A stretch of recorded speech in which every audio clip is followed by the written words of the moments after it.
Speaker का दफ्तर, speaker का घर 24 घंटे खुला है अगर ऑपोजिशन और गवर्नमेंट तशरीफ लाना चाहें। जब तक मुल्क के इलेक्शन चोरी होंगे मुल्क आगे नहीं बढ़ सकता। आप डिजिटल नेशन पाकिस्तान का बिल ले आते हैं, मुझे तो हंसी आ रही थी उस दिन उस बिल जब आया कि कौन से इंटरनेट पे और कौन से डिजिटल पाकिस्तान पे हम बात करें जहाँ पे इंटरनेट फैसिलिटी है ही नहीं। हमें शौक नहीं है कि इंटरनेट बंद हो, ना हमें उससे कोई फ़ायदा होता है ना खुशी मिलती है, ना मेरे पास कोई बटन है जिससे मैं इंटरनेट बंद करती हूँ। इतना सत्यानाश इंटरनेट का क्यों मार दिया गया है इस मुल्क को? आप एक्स उठा लें, आप वाई उठा लें, आप जेड उठा लें। अस्सलाम वालेकुम, आप देख रहे हैं प्रोग्राम एक पेज और मैं हूं फरवा वहीद। नाज़रीन, तलखियां मिटने लगी हैं, दूरियां कम होने लगी हैं, उम्मीदों के बादल मंडलाने लगे हैं और मुज़ाकरात की बारिश होने की उम्मीद पैदा हो चली है। जिद, अना और मैं ना मानूं की सियासत के गुब्बारे से हवा निकल चुकी। कई बार की एहतजाजी तहरीकों की नाकामी के बाद सिविल नाफरमानी की कॉल भी वापस ले ली गई और मुज़ाकरात, बातचीत और डायलॉग के बंद क्वाड़ खुलने लगे हैं। मुफाहमत की सियासत के जंग आलूद कुफल भी खुलने लगे हैं। पैगाम रसानी ना सही, एक दूसरे से बातचीत के लिए आमादगी हुकूमत और अपोजिशन दोनों जानिब से जाहिर होना शुरू हो गई है। बानी पाकिस्तान तहरीक इंसाफ मज़ाहमत की सियासत से पीछे हटते हुए सिविल नाफरमानी की कॉल देने से रुक गए। कमेटी बना दी गई और हुकूमत की तरफ से स्पीकर कौमी असम्बली अयाज सादिक ने बातचीत के लिए अपने दरवाजे खोल दिए। अब बस अपने अपने मुतालबात पर डटे रहने की बजाय थोड़ी सी लचक का मुजाहरा करना है और सियासत का अदम इस्तेहकाम खत्म हो जाना है। इस्टेब्लिशमेंट जिसके बगैर मुल्क की सियासत अधूरी है, उनका तामीरी और मुस्बत किरदार सियासतदानों की मुश्किलात कम करने के लिए अहम किरदार अदा करेगा, क्योंकि हुकूमत और पाकिस्तान तहरीक इंसाफ के माबैन नुक्ता इख्तलाफ सिर्फ एक बात पर है कि गारंटी कौन देगा। अब सालसी के किरदार में अगर मुल्क के सभी स्टेक होल्डर्स एक पेज पर आ जाते हैं तो सियासतदान को अपने मसाइल खुद हल करने में ज़्यादा देर नहीं लगेगी। अब जहां एक जानिब हुकूमत और पाकिस्तान तहरीक इंसाफ समझौते की मेज़ पर आते हुए सियासी अदम इस्तेहकाम ख़त्म करने के करीब हैं, वहीं मौलाना फजल रहमान के मदारस बिल के इशू ने सियासत में इस्तेहकाम आने के चैप्टर को फिर से उधेड़ के रख दिया है। ये ऐसे ही है कि कमीज़ के दामन को सिया जाए तो बाजू फट जाए और बाजू को सिलाई की जाए तो कमीज़ का शोल्डर खुल जाए। एक सियासी जमात को मनाया जाता है तो दूसरी सियासी जमात एहतजाज का रास्ता नाप लेती है। अब लगे हाथों मुज़ाकरात का बाब खुला है तो सभी सियासी जमातों के इश्यूज़ और मुतालबात का मदावा करते हुए सियासत में मुस्तकबिल या मुस्तकिल इस्तेहकाम लाने की गांठें लगाई जाएं, ताकि ये मुल्क जो है वो सियासी तौर पर मजबूत होने के साथ साथ मुआशी तौर पर मजबूत हो जाए। मगर यहाँ पर सवाल ये पैदा होता है कि बैसाखियों पर खड़ी सियासी हुकूमत अपने इत्तेहादियों और अपोजिशन को ऐसी क्या ऑफ़र पेश कर सकती है कि सियासी अदम इस्तेहकाम हमेशा के लिए ख़त्म हो जाए और इंतखाबात में धांधली और मैंडेट चोरी के इल्ज़ाम वाली हुकूमत कायम होने का शोर हमेशा के लिए बंद हो जाए। हमें ज्वाइन किया है पाकिस्तान पीपल्स पार्टी के सीनियर रहनुमा सेनेटर मौला बख्श चांडियो साहब ने। बहुत शुक्रिया चांडियो साहब, आपने वक्त निकाला। मुझे ये बताइएगा कि सियासी इस्तेहकाम कैसे आ सकता है। मैं इस पर भी बात करूँगी, डायलॉग पर भी बात करूँगी, लेकिन आज असम्बली में इंटरनेट का बहुत शोर रहा। पाकिस्तान पीपल्स पार्टी ने बाकायदा जो है इस इशू को उठाया, जिस पे शिजा फातिमा साहिबा ने उनको क्लैरिफाई करने की भी कोशिश की। आप समझते हैं कि पाकिस्तान खित्ते में 5G का मुजाहरा करने वाला पहला मुल्क था और आज हम इंटरनेट के इश्यूज और एक ऐप की बंदिश का सामना कर रहे हैं, ये ठीक है? ये हालात के नतीजा यही निकलना था। जब मुल्क में सियासी अफरा तफरी होगी तो आप हर किस्म की कमजोरी अपने मुल्क में पाएंगे। वो सियासी बहरान भी होगा, वो माशी बहरान भी होगा, वो इस किस्म की जो माहौल है, मामलात हैं हमारे, ये सब हो जाते हैं जब सियासी इस्तेहकाम न हो पाकिस्तान में। बदकिस्मती से बड़ी मुद्दत से पाकिस्तान में सियासी इस्तेहकाम नहीं है और जिनको संजीदगी का मुजाहरा करना चाहिए था उन्होंने नहीं किया। मैं तो कारकुन हूँ पाकिस्तान पीपल्स पार्टी का। पीपल्स पार्टी की जो पॉलिसी है वो मेरी ही अपनी पॉलिसी है, मैं उस पर दिलो जान से अमल करता हूँ। लेकिन बात यह है कि हम पाकिस्तानी होकर भी सोचते हैं कि सिर्फ पार्टी की बात नहीं सोचते, हमें मुल्क को भी आगे लेके जाना है। हमने हिमायत की बातचीत की, मेरे चेयरमैन ने तो फौरन कहा हम आपके साथ हैं खान साहब।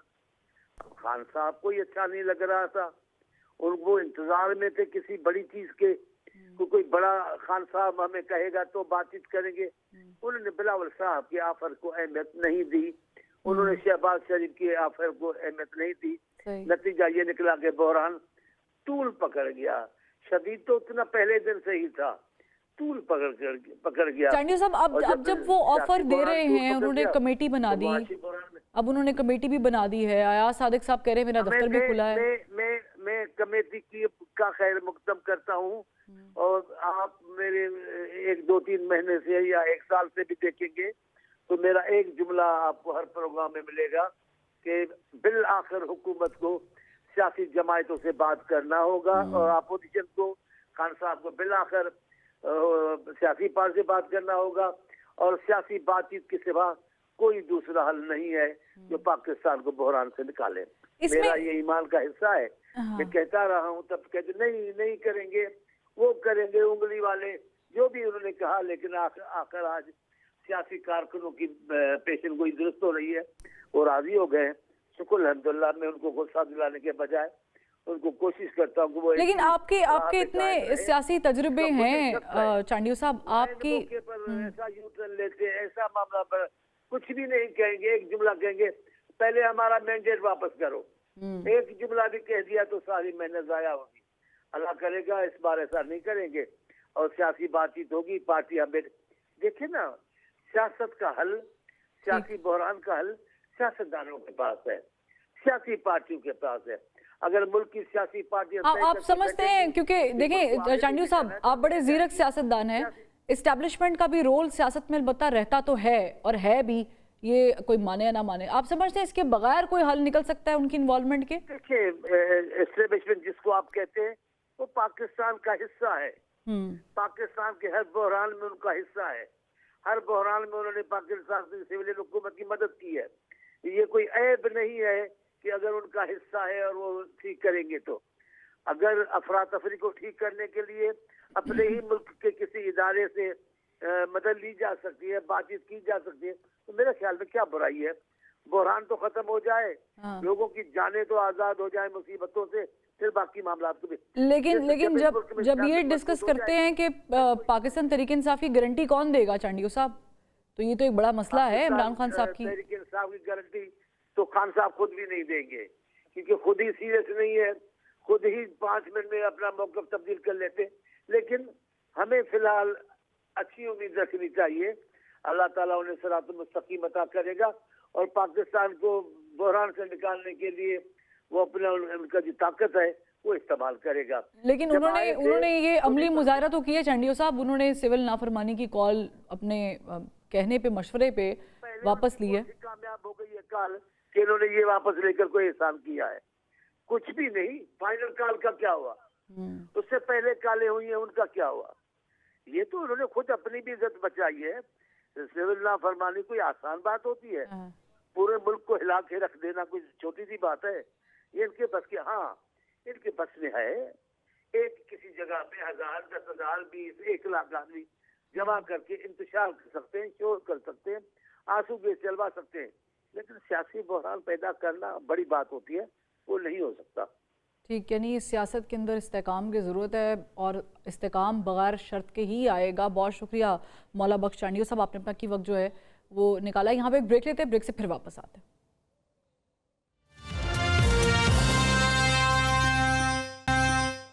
Welcome back. ब्रेक के बाद हमें ज्वाइन किया है पाकिस्तान तहरीक इंसाफ के सीनियर रहनुमा मेंबर कौमी असम्बली अली मोहम्मद खान साहब ने। खान साहब, बहुत शुक्रिया वक्त निकालने के लिए। मुझे बताइएगा कि पहले तो आप लोगों ने कमेटी बना दी, लेकिन कोई बाज़ाब्ता कांटेक्ट नहीं था गवर्नमेंट के साथ। अब तो अयाज सादिक साहब बबांगे दोहल कह रहे हैं कि उनका ऑफिस भी खुला है, घर भी खुला है, आएँ बैठें और बातचीत करते हैं। तो ये जो पॉजिटिव एक जेस्चर हुकूमत की तरफ से आया है, कह सकते हैं कि बर्फ़ पिघलना शुरू हो गई?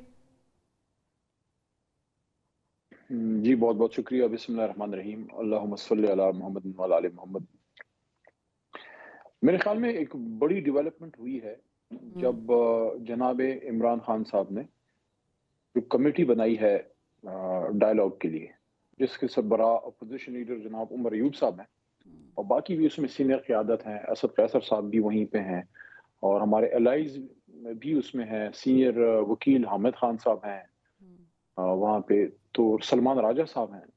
तो हमारी तरफ से तो मेरे ख्याल में संजीदा लोगों पे मुश्तमिल एक पैनल जनाब इमरान खान साहब ने बनाया है। कल हुकूमत की तरफ से 2 तरह का बयानिया आया।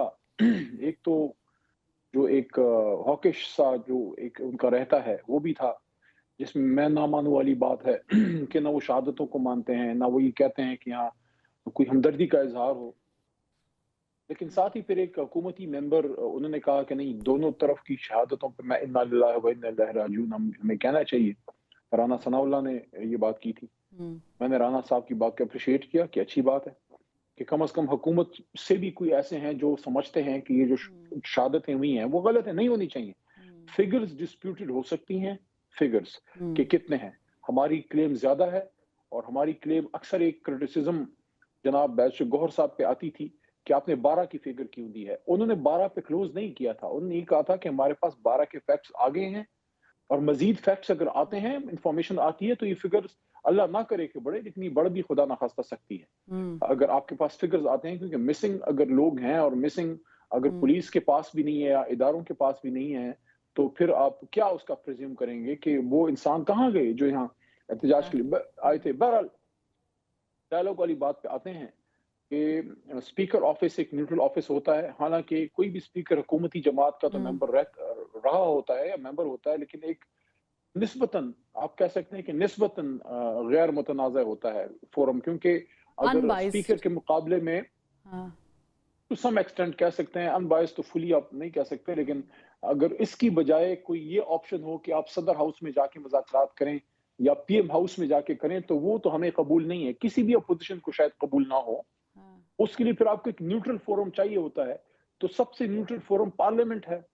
क्योंकि लेकिन उमर अयूब साहब इस कमेटी को हेड कर रहे हैं और वो कह रहे हैं कि इमरान खान की रिहाई और मुतालबात तस्लीम किए जाने तक किसी भी असम्बली की कार्रवाई का हिस्सा नहीं बनेंगे। अब ज़ाहिर है कि वो हेड कर रहे हैं और फिर वो एक तरफ से कह रहे हैं कि कमेटी बनाई है, दूसरी तरफ से कह रहे हैं कि फिर ऐसा नहीं होगा तो मुज़ाकरात नहीं होंगे। तो मुतालबात के बगैर अगर मुज़ाकरात होंगे, आप नहीं समझते कि वो ज़्यादा नेक शगुन है?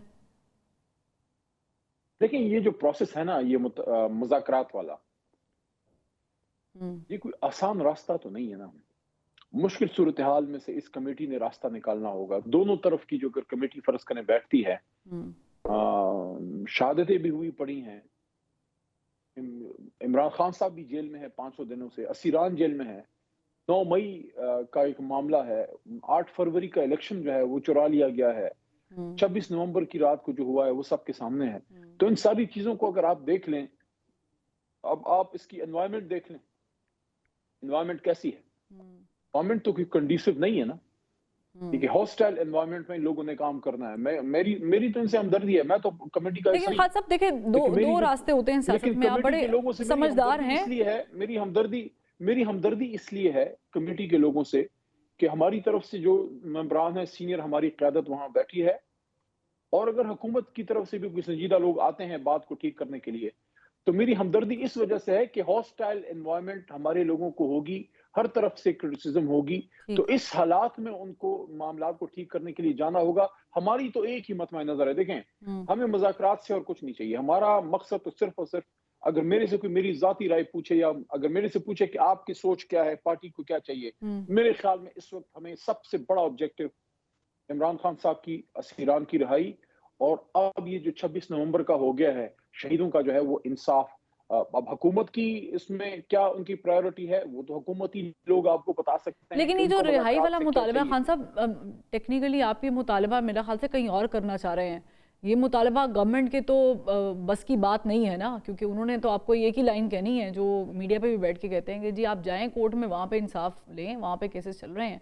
लेकिन ऑन दी अदर हैंड जब हम बात करें इस्टेब्लिशमेंट की, डू यू थिंक कि इस पूरे इन्वायरमेंट में इस्टेब्लिशमेंट एक फैक्टर है, उनको निकाले बगैर कोई आपस में बात हो सकती है? और उस चीज़ पर कि जब कल शेर अफजल मरवत साहब भी मेरे प्रोग्राम में मौजूद थे, वो कह रहे थे बड़े वसूख के साथ कि इमरान खान साहब की तकरीबन बात हो गई थी, लेकिन वो फिर संजानी वाला मामला, डी चौक पे नहीं जाना, उसके बीच में सारे मामला ख़राब हो गए।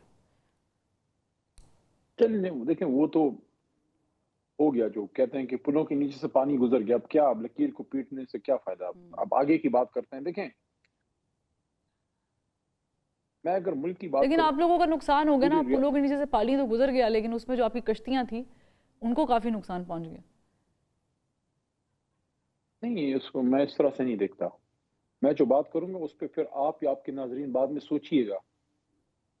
मैं ये समझता हूं कि 24 नवंबर के एहतजाज से पहले और 26 की रात से, टू बी वेरी स्पेसिफिक, पहले 26 की रात जब ये मैसेकर अभी नहीं हुआ था, हुकूमत बड़ी आज के मुकाबले में मजबूत कह सकते हैं, या इससे ताकत में थी जो आज है।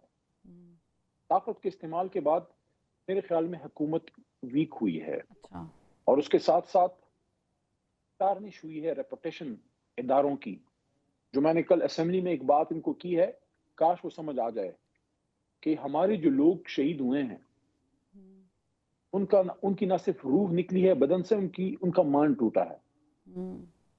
हम सबको ये यकीन था कि हमारे अपने लोग हैं, ये हमें ज्यादा से ज्यादा क्या करें, गिरफ्तार कर लेंगे, कोई लाठी चार्ज हो जाएगा, बेल हो जाएगी, निकल आएंगे। पॉलिटिकल वर्कर ऐसे ही सोचता है कि क्या होगा, ठीक है 1-2-3 दिन, हफ्ता एक जेल में, जिस तरह मैं 78 या जितने भी दिन था, किसी के वहम गुमान में भी नहीं था कि हमारे अपने हमें गोली मारेंगे। देखें, ये बड़ी अहम बात है। तो अगर कोई ये कहे कि मुज़ाकरात सिर्फ तहरीक इंसाफ की जरूरत है, अब शायद हमारी उतनी जरूरत ही नहीं। अच्छा, ये अब इस निजाम की जरूरत है, ये अब इस निजाम की जरूरत है, इस खून आलूद वाक़े से।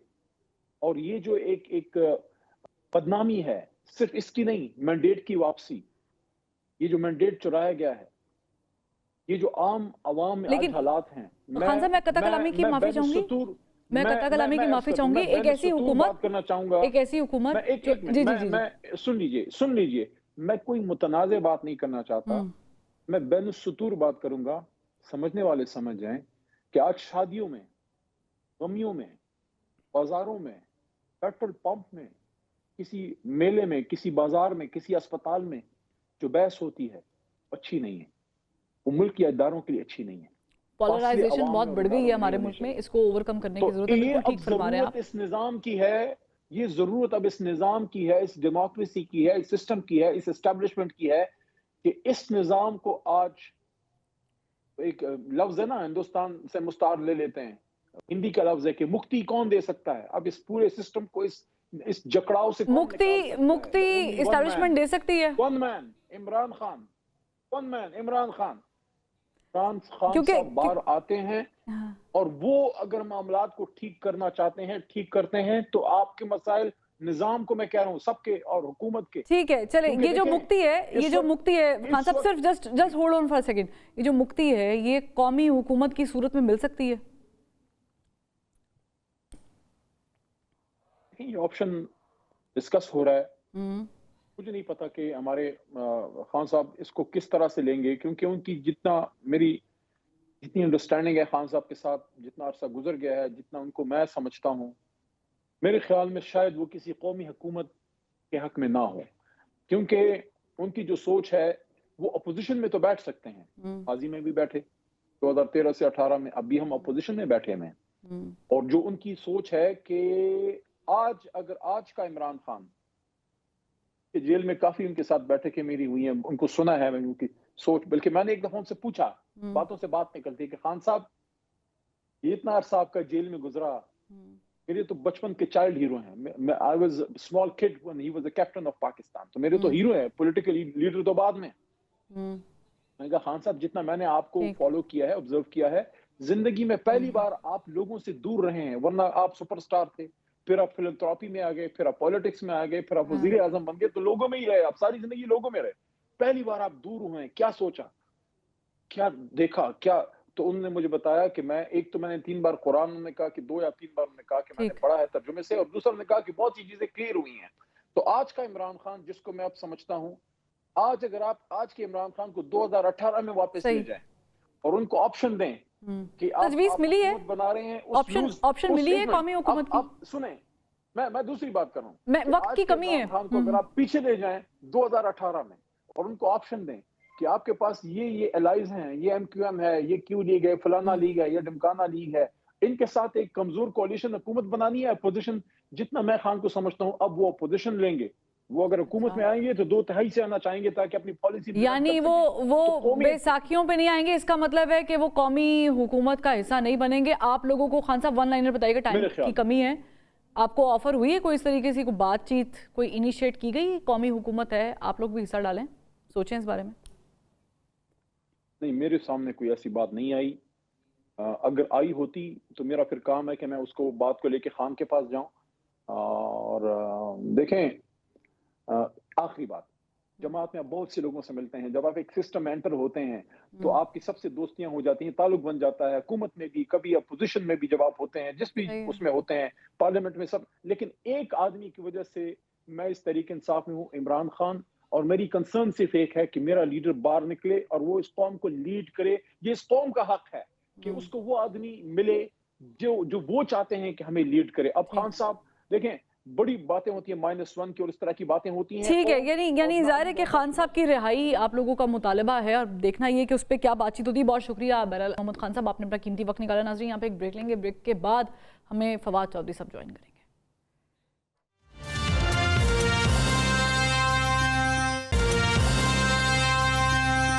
Welcome back. ब्रेक के बाद हमें ज्वाइन किया है साबिक वफाकी वजीर फवाद चौधरी साहब ने। बहुत शुक्रिया फवाद चौधरी साहब, आपने वक्त निकाला। आपकी कल खान साहब से मुलाकात रही है, पहले तो मुलाकात का अहवाल बता दें, फिर आपने कुछ मशवरे भी दिए हैं कि इस्टेब्लिशमेंट के साथ रिफ्ट में ना पड़े। तो ज़रा पहले मुलाकात का अहवाल बता दें और फिर साथ ये बता दें कि खान साहब का रिएक्शन इस पर क्या था। देखिए, मुलाकात तो खैर ज़ाहिर अब दूसरी मुलाकात हुई है और मैंने खान साहब से अर्ज़ किया है कि देखें, ये जो झगड़ा है इस वक्त इस्टेब्लिशमेंट का और पीटीआई का या इमरान खान का, उसका फ़ायदा जो है वो 3 ग्रुपों को हो रहा है। एक तो शहबाज शरीफ साहब को हो रहा है, जो कि ना इलेक्शन जीते हैं, जो ना पॉपुलर हैं, जिनकी गवर्नेंस ज़ीरो है, जिनकी ना कोई फॉरेन पॉलिसी है, ना कोई डोमेस्टिक पॉलिसी है, और वो हुकूमत में बैठे हुए हैं और ओहदे एंजॉय कर रहे हैं। तो सबसे बड़ा फ़ायदा एस्टैब्लिशमेंट का और इमरान खान की लड़ाई का शहबाज शरीफ साहब को पहुंच रहा है। दूसरा बड़ा फ़ायदा जो है वो सेपरेटिस्ट को पहुंच रहा है, जो अलहदगी पसंद बाहर बैठे हैं और वो सोशल मीडिया को इस्तेमाल कर रहे हैं फ़ौज के ख़िलाफ़, और वहाँ पे ऐसे ऐसे ट्रेंड्स, ऐसी वाहियात पाकिस्तान के ख़िलाफ़ एक इस वक्त मुहिम चलाई जा रही है, पाकिस्तान की फ़ौज के ख़िलाफ़ मुहिम चलाई जा रही है, जिसका शदीद नुकसान पहुंच रहा है पाकिस्तान को। और जो तीसरा नुकसान है वो पाकिस्तान की फ़ौज को पहुंच रहा है। इसका जो नुकसान है वो इमरान खान को पहुंच रहा है, सबसे ज़्यादा तो पाकिस्तान को पहुंच रहा है, फिर इमरान खान को पहुंच रहा है और फिर फ़ौज को पहुंच रहा है। और जो फ़ायदे में है वो शहबाज शरीफ साहब हैं, अलहदगी पसंद हैं और यूट्यूबर्स हैं जो कि इससे फायदा उठा के पैसे कमा रहे हैं, मंजन बेच रहे हैं। तो ये अगर आप 3 ट्रैका देख लें कि फायदा किसको है, नुकसान किसको है, इसके मुताबिक हमें अपनी पॉलिसी बनानी चाहिए। अच्छा, लेकिन जब आपने जब खान साहब को ये बताया कि उनके अकाउंट से ये ट्वीट्स जा रहे हैं या हो रहे हैं, तो खान साहब ने इस पे कोई इजहार ताल्लुकी या ला ताल्लुकी का इजहार किया कि उनको पता है, उनके इदराक में है कि नहीं है कि ये हो रहा है? नहीं, खान साहब ने बेसिकली कहा है कि देखें, इशू ये है कि जब आप 1 लाख के करीब छापे मारेंगे और 35, 40, 50 लाख बंदा बराह रास्त उससे इफेक्ट होगा, उसके बाद आप देखिए कि करोड़ सवा करोड़ बंदा जो है वो जेलों में गया है, छापे पड़े हैं, तो नेचुरली वो लोग जो हैं वो गुस्से में होंगे। और इसके लिए उन्होंने यही कहा है कि देखें, इसके लिए आपको अपनी पॉलिसी चेंज करनी पड़ेगी, और मेरे सिर्फ कहने से नहीं होना, आप जो बिटरनेस है सोसाइटी के अंदर, जो डिवीजन है, वो उस एस्टेब्लिशमेंट को कम करनी चाहिए। आई थिंक खान साहब has a valid point also. लेकिन अभी तक फवाद चौधरी साहब, ये सब चीज़ें चलती आई हैं, वो 71 वाला ट्वीट और ये सब कुछ चीज़ें, बड़ी तलखियाँ बड़ी हैं। सारा कि आपने एक मशवरा दिया, मशवरा मौला अली फरमाते हैं अमानत होती है, लेकिन खान साहब ने अभी तक ये काम नहीं किया। अब वो आपके कहने पे आपको लग रहा है कि कर लेंगे या इस चीज़ से स्टेप बैक करेंगे थोड़ा? नहीं, मेरे ख्याल में तो खान साहब तो कर लेंगे। खान साहब के लिए सबसे पहले पाकिस्तान है, उन्हें फ़ौज के लिए भी उनका बड़ा जो है वो एहतराम है। खान साहब कर लेंगे। मुझे ज़्यादा प्रॉब्लम यह है कि एस्टैब्लिशमेंट को अपनी पॉलिसी रिव्यू करनी चाहिए और उन्हें पाकिस्तान के अंदर जो तकसीम है उसको कम करने के लिए जो है वो सोचना चाहिए। और इमरान खान को अब जितनी देर जेल में रख लेंगे उसका नुकसान पाकिस्तान को है, उससे डिवीजन जो है वो मजीद बढ़ेगी।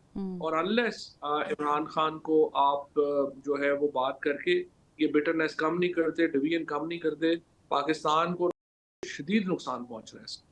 लेकिन on a very lighter note, परसों अली अमीन गंडापुर साहब ने मुलाकात करने की कोशिश की तो उनको मुलाकात उनकी नहीं हुई।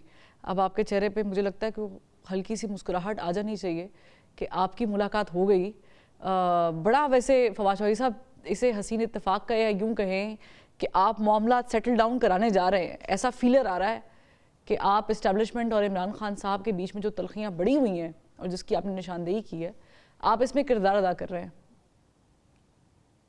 देखिए, पहली बात तो ये है कि मुलाकात हमारी कोई स्पेशल नहीं होती, क्योंकि हम 48 मुकदमों के अंदर जो हर मुकदमा पाकिस्तान में हुआ है उसमें हर एक में जो है वो मुझे डाल दिया गया है, जिसमें जो है वो मुल्तान से शावर चोरी करना, पिंडादन खान मेरे हल्के से 5 जो है वो चारपाइयाँ और 4 यूरिया खाद की बोरियां चोरी करना, उसके बाद 9 मई के जो मामलात हैं उनमें तो आपने चूँकि हर केस में हमें डाल दिया है, और अब ये वो केस है जिनमें इमरान खान भी हमारे साथ शरीक मुल्ज़म है।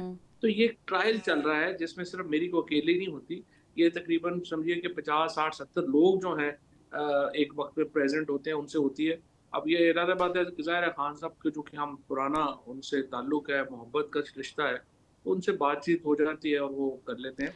सो अली अमीन गंडापुर भी वैसे इसमें नॉमिनेटेड है, अगर वो एज ए मुल्ज़िम सुबह आ जाते हैं तो उनकी भी मुलाकात अदालत में तो वो हो सकती थी, स्पेशल मुलाकात जो है वो नहीं है। लेकिन अब अभी आपने जिक्र किया कि इस्टेब्लिशमेंट को भी थोड़ा सा रिव्यू करना चाहिए। इस्टेब्लिशमेंट क्यों रिव्यू करेगी अदर देन दिस कि एक पॉपुलर लीडर अंदर है? इसके अलावा आपने कहा कि शहबाज शरीफ साहब को फ़ायदा हो रहा है, तो शहबाज शरीफ साहब को कैसे फ़ायदा हो रहा है? वो लोग तो दावा करते हैं, मियाँ जावेद लतीफ़ साहब कहते हैं हमें तो मिन्नतें करके दी गई थी, लेकिन on the other hand establishment क्या सॉफ्ट कॉर्नर डेवलप कर रही है आपके तज्जिए में? देखिए, पर वो ये तो तज्जिए की बात है ना। अब मैं और आप तो ज़ाहिर है इम्पोर्टेंट नहीं है कि जो एस्टैब्लिशमेंट के हमारी बात सुने और हम अपनी पॉलिसी रिव्यू करें, लेकिन हम एक तज्जिया कर सकते हैं, और तज्जिया मेरा यही है कि इमरान खान को अंदर रखने का बहुत नुकसान हो रहा है पाकिस्तान को, और जो अलहदगी पसंद हैं उनको बहुत इसका फ़ायदा हो रहा है। कैसे नुकसान हो रहा है? सारे इंडिकेटर्स तो वो कह रहे हैं कि जी इकोनॉमी के सारे बेहतर जा रहे हैं, शराय सूद में कमी आ गई, ये हो गया वो हो गया। देखिए, अगर ये उनका तज्जिया है कि इमरान खान को अंदर रखने से हर चीज़ ठीक हो रही है, फिर तो जाहिर है कि हमारा, जिस तरह मैंने कहा, तज्जिया तो उन्होंने करना है ना, मैंने आपने तो नहीं करना। हम तो राय दे सकते हैं, जाहिर है कि मैं इससे डिफर करता हूँ। आप देखें कि इस वक्त जो मैक्रो इंडिकेटर्स हैं, मसलन कल आया है कि जी करंट अकाउंट डेफिसिट 10 साल का सबसे कम हो गया है, बट देखें रीज़न उसकी ये है कि 27% तो आपका जो डीजल पेट्रोल की कंजम्पशन है, पेट्रोलियम प्रोडक्ट्स की कंजम्पशन है, वो डिक्लाइन हो गई।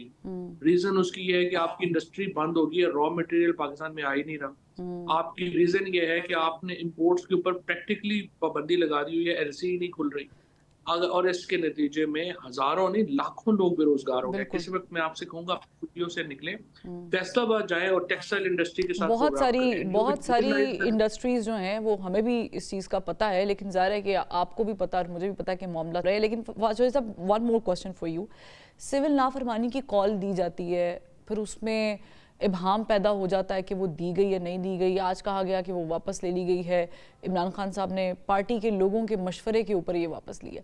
आपकी खान साहब से मुलाकात हुई है, और मेरा ख्याल से अगर मैं गलत नहीं हूँ तो एक और मुलाकात भी शायद आपकी पेंडिंग है। सिविल नाफरमानी की कॉल के ऊपर खान साहब का क्या स्टांस था? क्योंकि ऑनेस्टली स्पीकिंग ये वैसे फिजिबल तो नहीं थी कि ये इम्प्लीमेंट हो सकता है इतने मास लेवल पे। नहीं हो सकती है। देखिए ना, सिंपल बात है, 80% रेमिटेंस जो है वो आपको अरब वर्ल्ड से आ रही है। अगर इमरान, और वो पख्तून है सारे जो भेज रहे हैं, अगर इमरान खान ने अपील की और लेट से 5% रेमिटेंस कम हो जाती है, 100% तो नहीं होती, 3% हो जाती है। 3% का मतलब है $1.5 बिलियन, 5% का मतलब है $2 बिलियन, $2.25 बिलियन, और पूरा पाकिस्तान का जो इकोनॉमिक पैकेज है IMF का वो $3 बिलियन है। तो जस्ट इमेजिन कि एक्सटेंट आपको कितनी जो है वो उसकी, और इमरान खान की अपील के ऊपर 3%, 5% कम नहीं, होना। तो फिर तो इमरान खान साहब को वापस नहीं लेनी चाहिए थी। अगर ये डैमेज होता है हुकूमत को तो पता तो चलना चाहिए था, फिर उन्होंने वापस क्यों ली? वो तो उन्होंने वापस ली महमूद अचकजई साहब ने, और जो दूसरे इत्तेहादी हैं उन्होंने तो पैगाम भेजा था कि इसके ऊपर हमें टाइम दें और हम भी इस पे जो है वो मशवरा कर रहे हैं। तो वो अभी जो है पोस्टपोन हुई है, ये कोई खत्म तो नहीं हुई। तो क्या मुतालबात क्या रखे खान साहब ने आपसे गुफ्तगू जब की, तो क्या उन्होंने कहा कि किस चीज़ पे हुकूमत से बात होनी चाहिए? क्योंकि गवर्नमेंट अभी ज़ाहिर है कि थोड़ा सा लग रहा है कि शायद कोई बर्फ़ पिघल जाए, लेकिन कोई ब्रेक थ्रू नहीं हुआ। मुतालबात तो दो ही हैं, एक तो ये है कि पॉलिटिकल प्रिजनर्स जो हैं उनको रिहा किया जाए, अच्छा। और दूसरा ये है कि आप 24 जो नवंबर को हुआ और 24 दिसंबर को जो हुआ और पहले 9 मई को जो हुआ उसके ऊपर आप जुडिशल कमीशन जो है वो तश्कील करें। ये दो बुनियादी मुतालबे हैं, बाकी चीज़ें तो फिलहाल उसमें नहीं। तो रिहाई तो ज़ाहिर है कि कोर्ट से मिलनी है और केसेस जो चल रहे हैं वो वहाँ पे चल रहे हैं, वो तो ज़ाहिर है इंसाफ और अदल का अदारा मौजूद है। लेकिन फैज़ हमीद की गिरफ्तारी और चार्जशीट, ये तो खान साहब को ज़रा पता ही होगा आपसे पहले ही, इस पर खान साहब का कोई रिएक्शन था? अच्छा, पहली बात तो ये कि मुझे बड़ी खुशी हुई है आपसे ये सुन के कि पाकिस्तान में निज़ाम अदल का भी एक इदारा मौजूद है, नहीं, बज़ाहिर तो है। जो अमूमी जो तासुर है वो इसके खिलाफ है। पाकिस्तान के अंदर कॉन्फ्लिक्ट रेजोल्यूशन के तमाम इदारे एक एक करके ख़त्म हो गए। पाकिस्तान में अदलिया का इदारा 26वीं आईनी तरमीम के बाद अब प्रैक्टिकली एग्जिस्ट नहीं करता। यहाँ पे एंटी टेररिज्म के जजेस जिन्होंने थोड़ा सा भी आइन और कानून पे अमल करने की कोशिश की, लोगों को रिलीफ दिया, उनके घरों में अगलों ने पहुँच के जो है उनके घर वालों को उठाया। उसके बाद हाई कोर्ट के जजेस के साथ जो हुआ वो आपके सामने है, सुप्रीम कोर्ट के साथ जो 26वीं आईनी तरमीम में हुआ वो आपके सामने है। सो पाकिस्तान के अंदर अदलिया का या अदल का इदारा मौजूद नहीं है। दूसरी बात यह है कि ये केसेस जो हैं, ये सारे केसेस में कोई जुडिशरी का या लॉ एनफोर्समेंट का इससे कोई ताल्लुक नहीं है। ये ज़बरदस्ती के मुकदमे हैं और ये सारे पॉलिटिकल केसेस हैं, और जो भी इसमें चीज़ें हुई हैं वो इक़वाम मुत्तहिदा तक ने उसको जो है वो बाइस ट्रायल करार दिया है। और इसके अलावा ज़ाहिर है हुकूमत के पास इख्तियार हमेशा होता है पेरोल के ऊपर, रिहाई का, बेल का, ये चीज़ें उनके पास होती हैं। सो वो कोई प्रॉब्लम जो है वो नहीं है। जहाँ तक फैज़ हमीद साहब के ट्रायल का ताल्लुक है, उस पर इमरान खान पहले भी बात कर चुके हैं, अभी भी कर चुके हैं कि ये एक फौज का एक इंटरनल मामला है, वो जिस तरह बेहतर समझे उसको आगे चलाएं। हमारा इससे ना फैज़ साहब से कोई पार्टी का ताल्लुक था, ना ही उनका कोई सियासी ताल्लुक उनसे था, एक इंतजामी ताल्लुक था। जो DGISI थे, इमरान लेकिन ज़ाहिर उन्होंने चार्जशीट किया है। 9 मई एक बहुत बड़ा वाक़या है, उनकी पॉलिटिकल इन्वॉल्वमेंट और सब कुछ चीज़ें अगर खान साहब के साथ जाके मिलेंगी बिलखुसूस 9 मई के ऊपर, तो ये तो टफ टाइम मिलेगा। जाहिर है कि गवर्नमेंट भी इसी आस पे बैठी हुई है। पहली बात तो यह है कि अभी तक तो कोई चार्जशीट नहीं। दूसरी बात यह है कि 2 साल से आपका क्या ख्याल है कि इमरान खान फूलों के सीज के ऊपर है, मुश्किलात में ही है, तो आप एक और केस बना देंगे तो क्या फ़र्क पड़ जाएगा उससे पाकिस्तान के मसलों कैसे सॉल्व होंगे? प्रॉब्लम तो ये है कि देखें 2 साल में आप इमरान खान का कोई पॉलिटिकल आंसर तो नहीं आ सका, एस्टैब्लिशमेंट से भी, हुकूमत से भी। तो सवाल तो ये है कि आप पाकिस्तान की पॉलिटिक्स को कैसे अनलॉक करते हैं। वो अनलॉक हो ही नहीं सकती जब तक इमरान खान इस प्रपोजिशन में शामिल ना हो। और अच्छा फवाद साहब, एक सवाल और छोटा सा कर लेती, चूंकि आपकी मुलाकात हुई है और आप उन लोगों में से हैं जो पाकिस्तान तहरीक इंसाफ के पुराने ताल्लुक़ रखने वाले लोग हैं, जिन्होंने पाकिस्तान तहरीक इंसाफ के फेस को बिल्ड करने में बड़ी मदद की थी खान साहब के साथ। अब जाहिर है कि आधी से ज़्यादा क़यादत मौजूद ही नहीं है ही नहीं, बल्कि कुछ लोगों के तो नंबर भी नहीं मिलते, अब क्या नाम लेने हैं।